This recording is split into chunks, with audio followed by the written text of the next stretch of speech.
What's going on, guys? Welcome to Dime Dropper, another one of our 2021-22 post-game recaps. Before we get started, please make sure to subscribe on YouTube at Dime Dropper Podcast, Apple Podcasts. Leave a review if you'd like. Follow us on Spotify, and of course, to follow us on all social media platforms at Twitter, Instagram, Facebook, and TikTok at Dime Dropper Pod.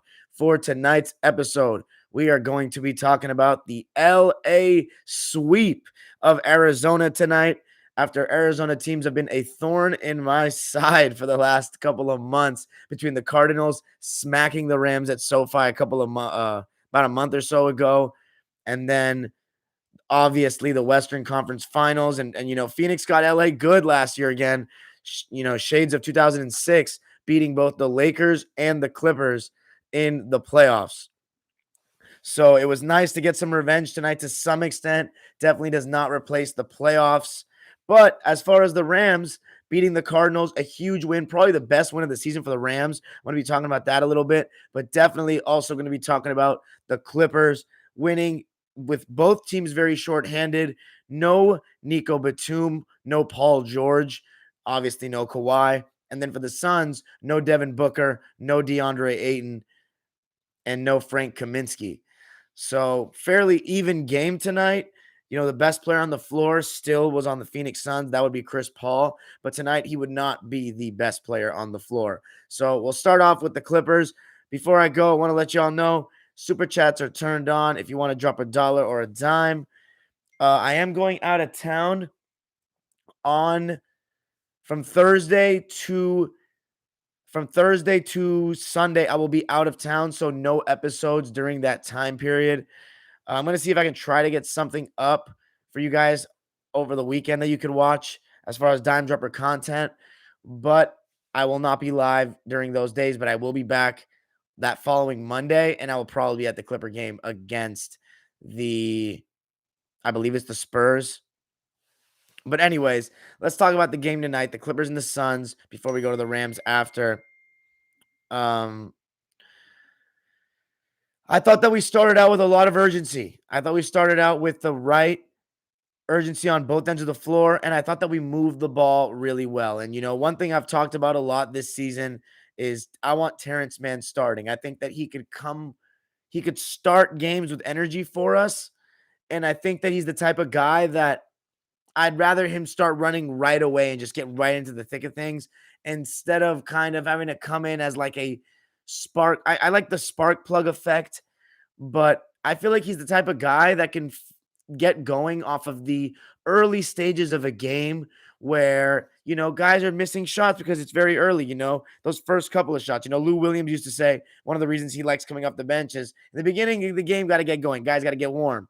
But when he's come in, the game has already gotten going. And I think that actually works against Terrence for some reason. I think you can still bring the energy, but as far as shot making and offensive rhythm, I think he feels better with the first unit. I think he can get some of those, early plays when someone may not be on their P's and Q's defensively and lose sight of him backdoor, or maybe not trying to go for a rebound, and Terrence sneaks in for that offensive rebound that he loves to get.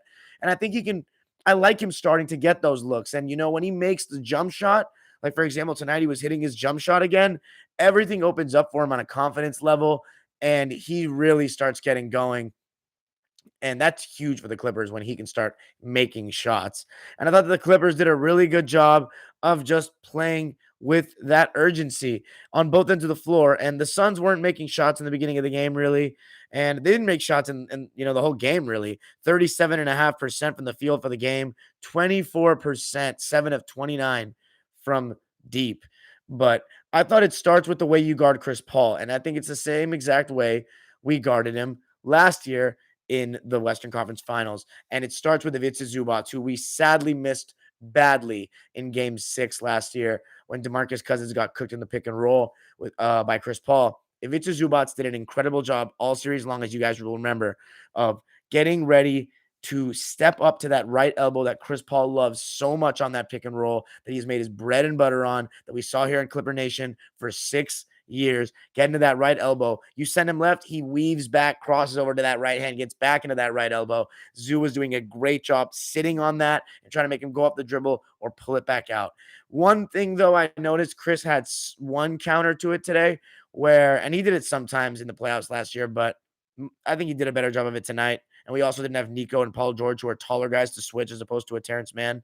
When you late switch that, when Zubac steps out, Chris Paul tonight at times was stopping his dribble and then waiting to find a passing opening to lob it to a big man or JaVale McGee, who Zubac was guarding, but switched. Terrence Mann was guarding him on this occasion. And he did a good job of that.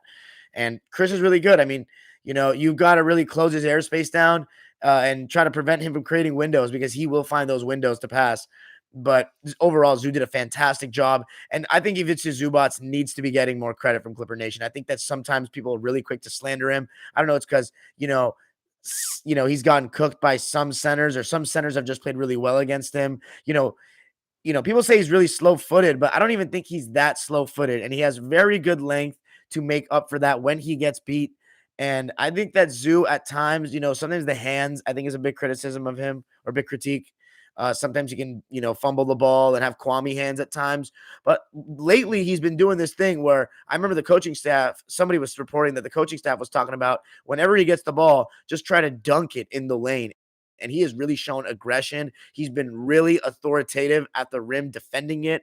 And we have one of the best defensive ratings in the league for a reason. And one of those reasons is Ivica Zubac. So it's time for us to put some respect on his name. I also think we did a really good job of moving the basketball tonight and giving different guys looks. For example, Ivica Zubac in the post. He got the ball for 2 different jump hooks in the first quarter. One of them he missed. One of them he made. Beautiful on Jay Crowder. Little, mini, that's a mouse in the house. Right-handed jump hook. Let's get Zoo involved a little bit more offensively to score. I think that he really has some skills that we are not tapping into enough. But I thought Reggie Jackson, who in a game like tonight, when you would expect Reggie Jackson to step up and be that dude, I think it's really important that Reggie does not do too much. And I think tonight was a perfect example of Reggie not doing too much. He didn't shoot the most shots on the team. The guy that shot the most shots on the team tonight for the Clippers was Marcus Morris Sr., who was the player of the game. He was fantastic. He was putting on an absolute clinic against his former team from all 3 levels, and he didn't settle. 2 of 4 from 3 in the game, but 10 of 16 overall. And he was doing it in the mid-post and in the mid-range, and it was beautiful. Just facing up with guys right in his face. Contested mid-range is like a layup for guys that master it. We know this from my Time Machine videos, and you're going to get to see it more when we get to the 80s, because I think the 80s, to me, has like the the highest amount of mid-range snipers. And Marcus Morris Sr., when he is in that mood, when he's got that lift on his shot, when he's hitting, man, he is a mid-range sniper. And he was hitting turnarounds over both shoulders tonight. Mikal Bridges, Jay Crowder, they could not guard that, because not a lot of people have the bag that Senior has. He has the different kind of bag. He has the face up, not many dribbles, turn over either shoulder, old school kind of bag. The reason why Marcus Morris Sr. can't be like a 20+ point a game scorer and stuff is because he's not good finishing around the basket. He's not athletic and gets off the ground very much, getting to the rim. He's not like he was at Kansas. He really is. I'd rather him shoot a contested mid-range and try to get to the rim, because he is not great finishing around the basket. He does not get his lift, and he's not, he's not the quickest, most athletic guy in the world, but he is skilled, man. He really is. And he put that on display tonight in the fullest way. 24 points and 11 rebounds. Shout out to Terrence Mann, though, who was guarding Chris Paul for the majority of the game, and he was fighting through all those screens. He was doing a good job chasing him and making up that ground, and letting Zoo show, and then at times recover, and able to get back to the lob threat, which was JaVale McGee for a large portion. And when JaVale McGee wasn't in the game, I thought we did a really good job of attacking the rim. And I thought Reggie Jackson, to get 4 free throw attempts in the first quarter, set a great tone, because you guys know, Clipper Nation knows, Reggie Jackson can fall in love with that jump shot, especially contested threes. And he was getting a couple of free throws tonight, 5 of 5 from the line.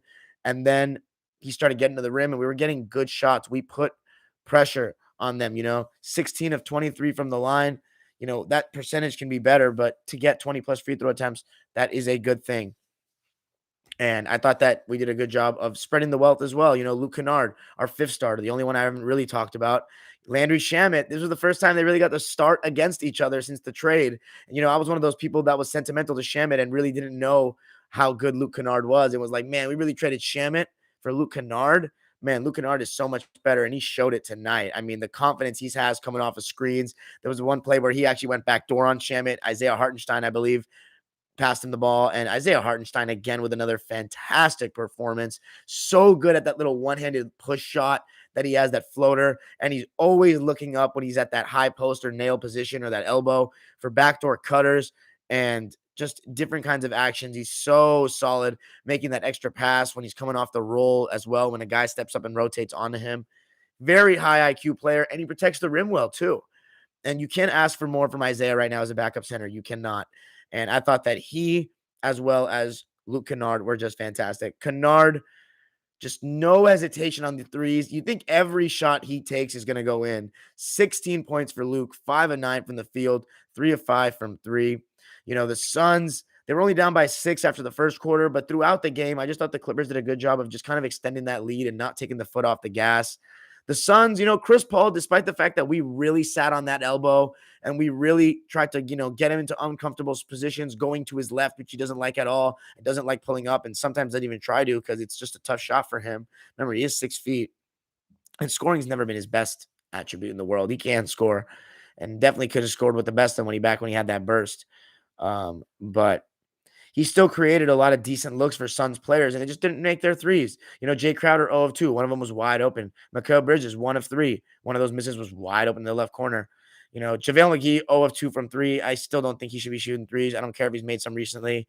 Chris Paul didn't make any threes, so I thought we did a good job of taking away his three-point attempts tonight, going over the screen and, doing a good job of, again, showing with Zoo coming up into his path, and Terrence Mann using his length and his hustle to bother him and picking him up full court at times too. Caught a couple unfair fouls called against him. Terrence Mann was just fantastic tonight. Even an offensive rebound in that second half, going up strong and putting it back up and in. Terrence Mann, he was just doing his thing. 17 points, 7 of 10 for Terrence, 1 of 3 from 3, 9 rebounds as well. He was awesome. But Zubats, great job protecting the rim. But Chris Paul still created good looks, as I said. Shamet, 0 of 3. He got some good looks for 3.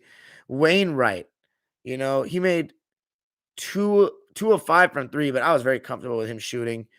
Cam Johnson ended up actually scoring 17 points, shooting 5 of 11 from the field and 3 of 7 from 3, but he missed some open ones too. So they had some good looks. Overall, we did a really good job, as I said, of not taking our foot off the gas. Marcus Morris Sr. made a couple more shots in the beginning of the third quarter alongside Reggie Jackson to get us up to like 18 to 20. But you knew the Suns weren't just going to lay down. They were going to make a little bit of a push. And they kind of, up by 17 points. And by the way, Ivica Zubats had some really nice blocks in the second half, and then rim running and getting dunks. And, it led to a Suns timeout. We were up 66-49, I remember. And Ivica Zubats just, again, playing so well. Clipper Nation, give him his respect. Eric Bledsoe and Justice Winslow also, I thought, were decent too coming off the bench. Bledsoe had his bad moments here and there, but he also had his decent moments where he had some nice cuts where he was found for an and one on one play. And, he scored a couple of points. And Eric, he's decent on defense as well. He's never going to be terrible on that end. 4 of 8 for Eric tonight, 10 points for him. So he'll take that. And then he made a 3 to kind of seal the game late. Clippers win at 111-95. It was pretty routine. The Suns didn't put too much pressure on us. We did a really good job on Chris Paul, and he was just broke tonight. 4 of 14 for Chris, only 9 points, 0 of 2 from 3. And, it's just a totally different game without Ayton. Totally different game. Marcus Morris Sr., though, was just phenomenal. 24 and 11, as I said, 10 of 16 from the field and 2 of 4 from 3. Reggie Jackson was awesome, though. He totally didn't overdo it and just took the right shots tonight, and you can tell by his efficiency. 19 points for Reg, 6 of 13 from the field, 2 of 4 from 3, and of course, as I said, 5 of 5 from the line. I already talked about Terrence and Luke Kennard. Isaiah Hartenstein, 12 points, 5 rebounds, 7 assists, a steal, and 2 blocks on 5 of 7 from the field. That is just fantastic for your backup center to be putting up numbers like that. And that is why Serge Ibaka is not in the lineup right now. And Clipper fans have been asking about Ibaka. Guys, don't panic. We are going to need Ibaka for certain moments. A second an injury happens to Hartenstein or Zoo, that's Serge Ibaka's moment. But I guarantee there are going to be moments where we're going to like to have a pick and pop big man, and we're going to need Serge. And I think that Ty will go to it at times when we need it. But anyway, great revenge, a little mini revenge over this Suns team, a big one. As for the Rams, what a competitive game tonight at the State Farm Center, whatever they call new name of it is. I knew it as University of Phoenix Stadium, but I've never been, by the way. But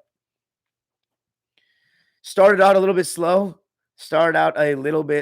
But thankfully we got that touchdown with Odell, and it's it's interesting getting used to him wearing the Rams jersey, but it was nice to see him get a touchdown there, and it was neck to neck. The whole first half, but I think a big part of why the first half changed when we got that interception, in the red zone. I think it was Leonard Floyd, or was it Ernest? I think it was Ernest, the rookie Ernest, and that totally kind of changed the game and changed the momentum for us. And we went into the half tied, but in the second half to come out with the 2 touchdowns, an incredible 50+ yard throw by Steph to Van Jefferson. Great play call by McVay. Some great play calling all night by McVay in the offense. And the O-line did a pretty decent job overall. And Steph, what a throw that was. And then Cooper Kupp, who was just incredible all night long, putting us up by 2 touchdowns. The interception that Kyler Murray gave to us for that second touchdown, I believe, was just a gift. That time it was Leonard Floyd. Total gift by Kyler there. We'll take that. And the defense held it down for the most part. Defense held it down. Aaron Donald was a problem, drew a couple penalties. I thought we had a couple unnecessary penalties on offense, though, which isn't really common for us. But we really stood with it. It was total night and day from the game at SoFi. And gotta give a shout out to the guys, man. Cooper Kupp, especially. What a season he's having. We talked about for a couple years the Rams don't have that main target receiver that can just make plays, just make something out of nothing. We just throw it up to him. And Cooper Kupp is starting to be that guy. I mean, got really low for that touchdown. Really impressive. And he's just been insane all season long. You can make the argument he's been the best receiver in the league this season. At least I think you can. Check me on that if I'm wrong. But he's just been unbelievable. And big plays to end the game. And Rams come out with a huge win. Only 1 game behind the Cardinals now. And we move. And hopefully we can start to get some momentum, string together a couple of wins before the season ends. That's 2 in a row. And I thought we did a good job also of mixing in a little bit more run tonight. I thought, sometimes we can get really pass heavy. And I thought that even though at times we didn't gain too many yards with, it's tough without Henderson and obviously Cam Akers from the beginning of the season, not having him. But I like, you got to mix it up. Anyways, great job sweeping Arizona tonight. That's going to be it for me tonight, guys. A shorter vlog.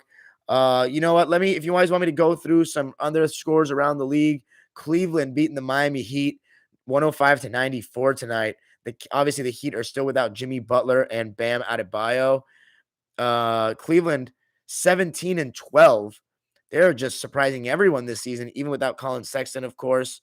Darius Garland, Evan Mobley, one of the favorites for Rookie of the Year, has just been great. Jared Allen having the season of his career. Tonight, Kevin Love came off the bench to lead the way in scoring for the Cavs. 23 points and 9 rebounds in just 24 minutes. So some good Kevin Love minutes.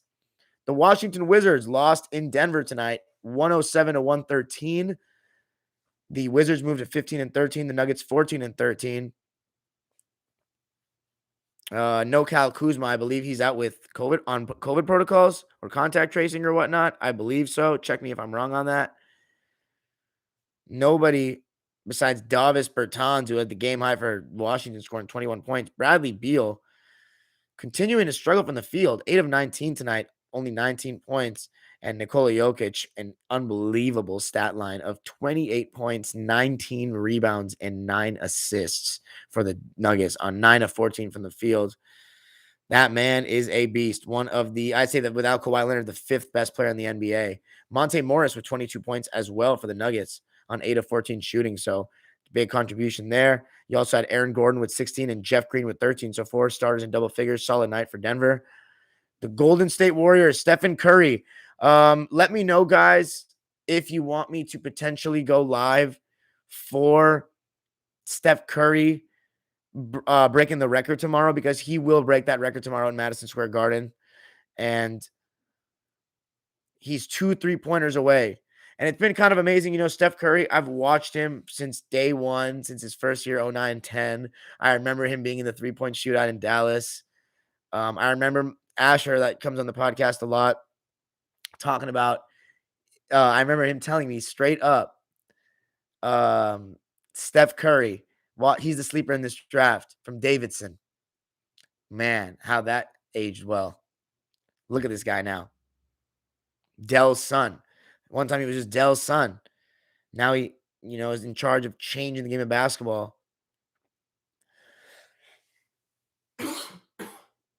Changing the game of basketball more than anyone else in his era.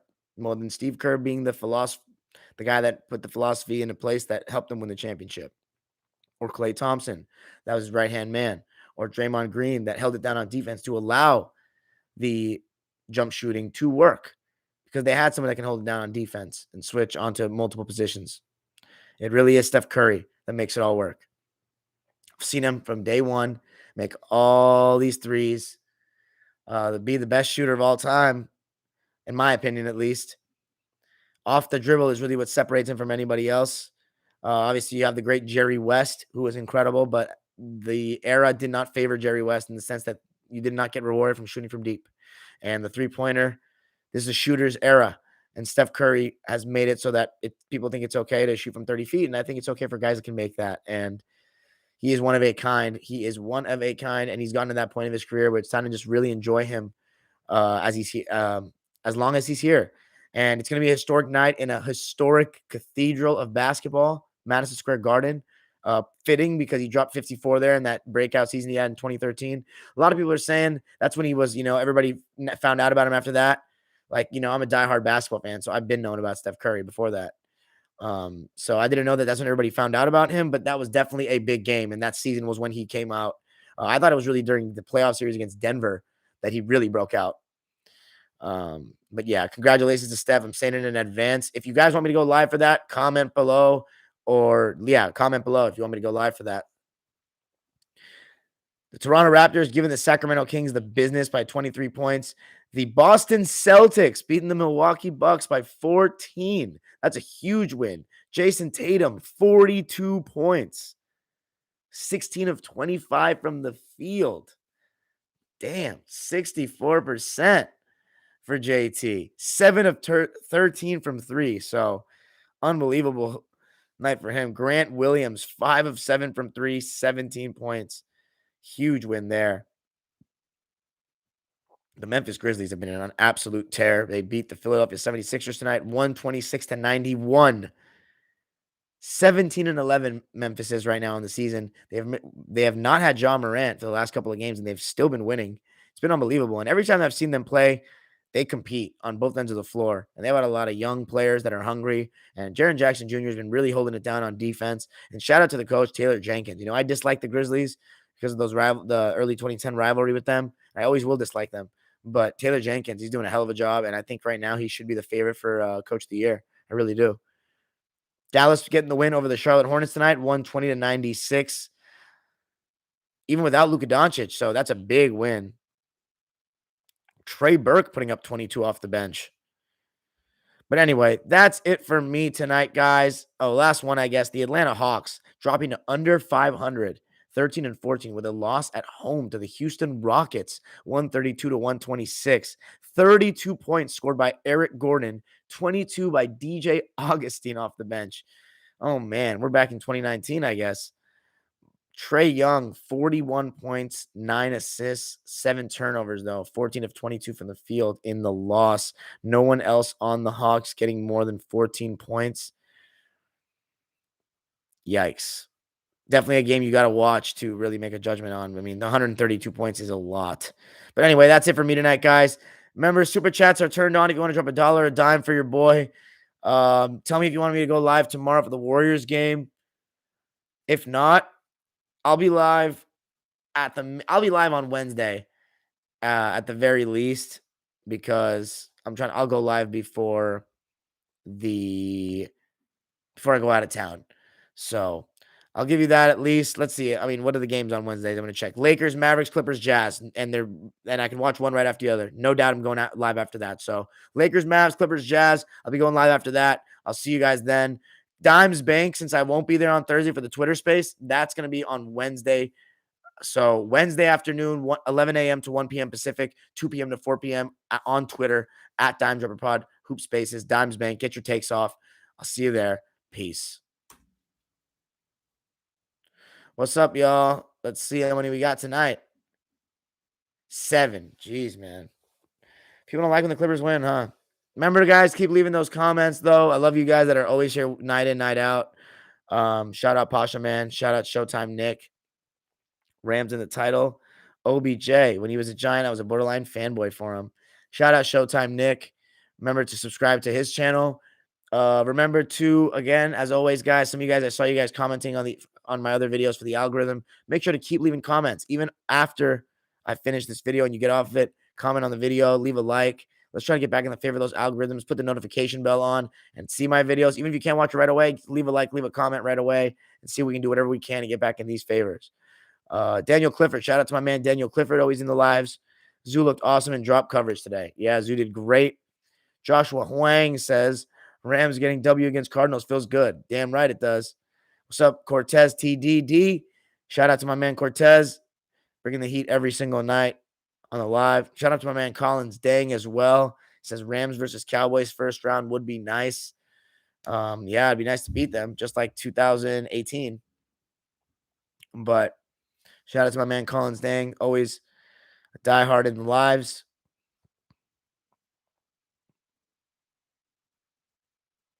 Maniac Lane, shout out to Maniac Lane, my good and loyal mod. Rams and Warriors win. Today is my day, he says.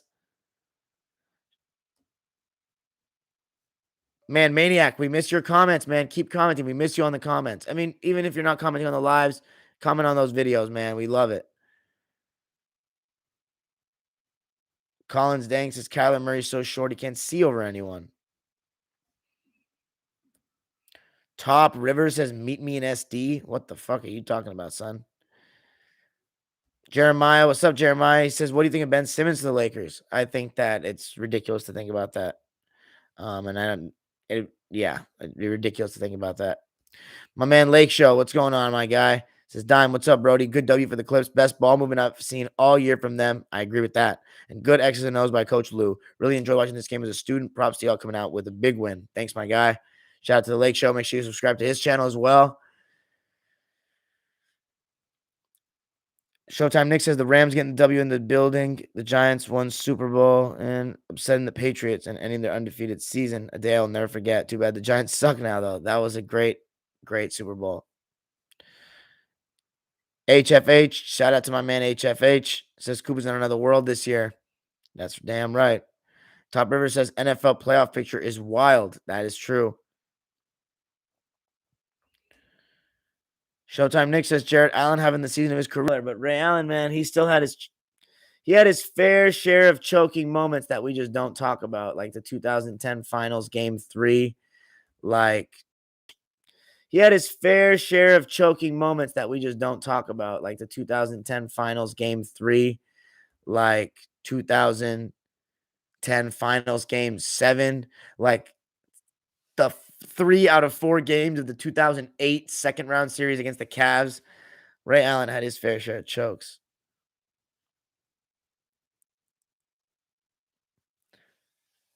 Lake Show says Jokic reminds me of Bird a little bit.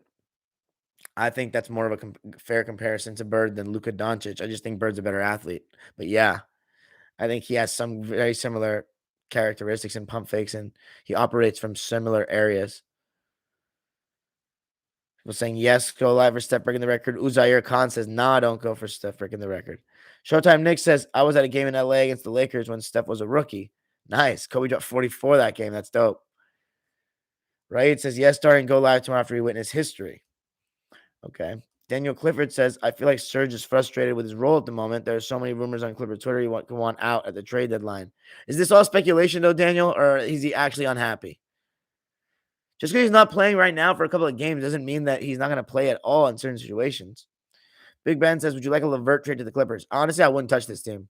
I really wouldn't touch this team. The vibes are good. The vibes are very, very good. We were just missing Kawhi, like straight up. And if it's okay, if it is what it is, we don't have him this season. We just got to try. I don't think we should just jump in and just try to mess up the team by going for a third star or something.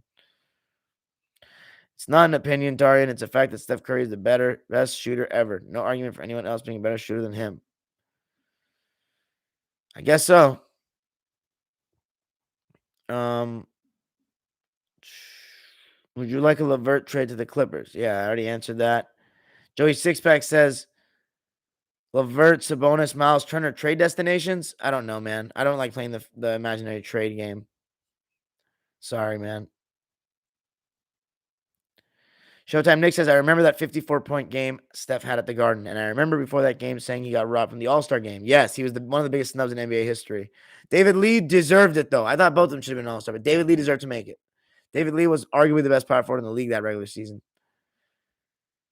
Kyle Dominic Yu says, grade Triple J's season this year. I remember people were saying he's the determining factor. Yeah, I was one of those people, and I think he's playing really well. I think he still could get in the post a little bit more, but I think his defense and his length, and he's been able to switch on, show that he can switch on to multiple guys, protect the rim really well, and shoot the ball well. Thanks, June 28, July.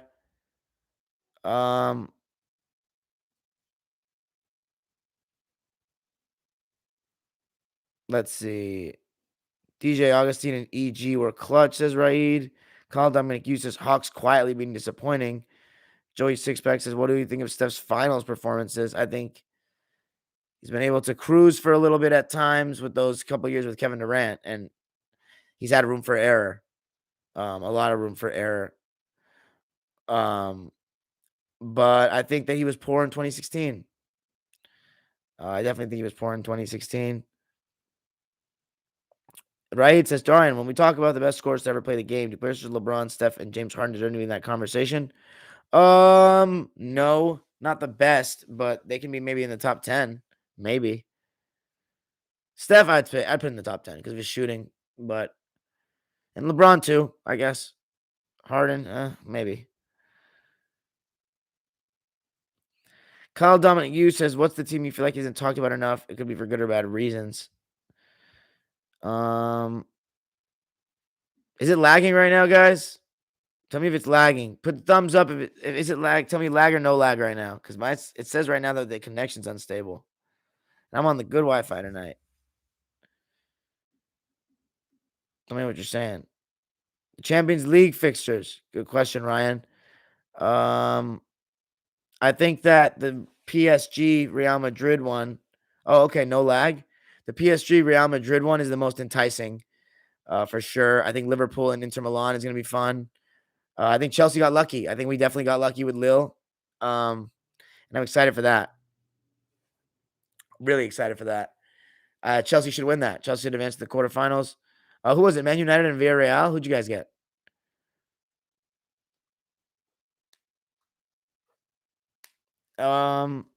Joey Sixpack says, can Portland do anything or do they just suck? I think you got to trade CJ McCollum for Ben Simmons, man. I think you do. Kyle Dominic Yu says the team you feel like isn't talked about enough, good or bad. I think the Cleveland Cavaliers should be being talked about more right now. Definitely. Lake Show says, oh yeah, Michael Joe says, am I going to Clippers Spurs? Yes, I am. Lake Show says, Dimes Bank Space, one of the best. Most people definitely need to know, much like the Time Machine vids. Yeah, coming to Dimes Bank. Lake Show's in there sometimes. Daniel Clifford says mostly speculation at the moment, but his body language on the bench has been really off. He also came out of the locker room to the bench at the 8-minute mark tonight of the first quarter. Kobe is greater than Steph in scoring, says Michael George. Yes, of course. Man United Atletico. Yes, facts. Man United Atletico. That's a good matchup. I want Atleti to win, of course. Hayden Sigurdsson says Chiefs or Patriots to come out of the AFC. I'll take the Chiefs. Is it burnt if I wear Lakers gear for drip? No, yes, it is. It's extremely ridiculous. It's very just attention seeking, and if I see you, I'm gonna grill you. Simple as. I'm gonna be happy for the Cavs, man, says Kyle Dominic. Gonna be the first time I'll ever see the Cavs make the playoffs without LeBron. Same with me, honestly. I haven't seen them make the playoffs without LeBron, and I haven't gone to an era watching them play without seeing it. Did Kareem dominate on the same level as LeBron at old age? Not at this stage of his career. I don't know about the age. He probably wasn't this good. I think LeBron's the best 36-year-old probably. Right? I'd say he is. Ever. Is Herbert top 5 QB? I don't know, probably. I don't know enough about other teams in football. What if it's just a sweater? Still, why? Oh, man. I don't be wearing, like, my Clippers shirt at Laker game, period. I wear street clothes like Anthony Davis.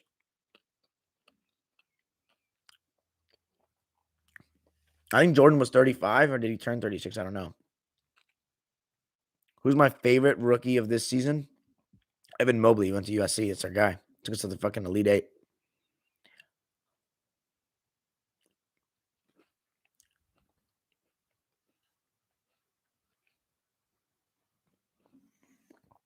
All right, guys. I think I'm going to head out tonight.